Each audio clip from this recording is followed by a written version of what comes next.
पहले हमास, फिर हिजबुल्ला, इसके बाद हूथी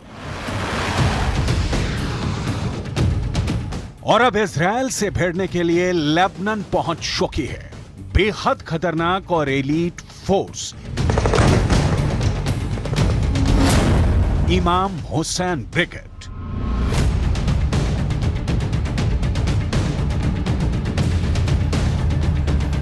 इजरायल के सैनिक 24 घंटे हर सेकंड आंखों में तेल डालकर इजरायल और लेबनान की बॉर्डर की सुरक्षा कर रहे हैं। और ऐसे वक्त में इजरायल को एक बड़ी खबर मिली है।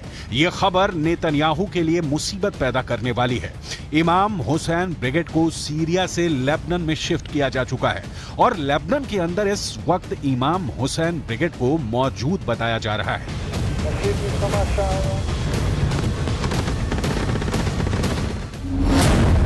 यह दावा इजरायल डिफेंस फोर्स के अरबी भाषा के प्रवक्ता अविचाई अद्राई ने एक ट्वीट के जरिए दी है। ट्वीट में लिखा गया है कि हाल के हफ्तों में इजरायल के खिलाफ हिजबुल्लाह के बुरी तरह से फेल होने के बाद अब इमाम हुसैन ब्रिगेड सीरिया से लेबनान आ गई है और इसका लीडर जुल्फिकार है। इमाम हुसैन ब्रिगेड को भी ईरान फंड करता है और दावा यह किया जाता है कि यह इमाम हुसैन ब्रिगेड ईरान के सबसे ताकतवर सेना इस्लामिक रिवॉल्यूशनरी गार्ड को रिपोर्ट करती है। इमाम हुसैन ब्रिगेड का सीधे लेबनान में पहुंचना गुरुवार को लेबनान से एक बार में लगातार 19 हमले और फिर शुक्रवार को हिजबुल्लाह के चीफ नसरुल्लाह की फायर ब्रांड स्पीच से साफ है कि मिडिल ईस्ट में अमेरिका और इजरायल के लिए खतरा बढ़ गया है।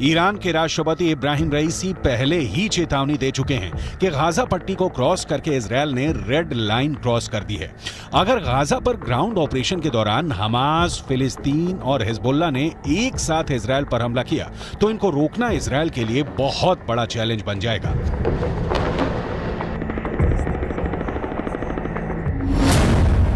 गाजा में हमास के लड़ाकों की तादाद 40 से 50 हजार के करीब है।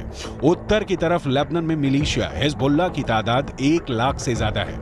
इनके सामने इजरायल में एक्टिव और रिजर्व फोर्स मिलाकर 6 लाख से ज्यादा सैनिक हैं। ये आंकड़े बताते हैं कि इजरायल के पास 4 गुना ताकत है।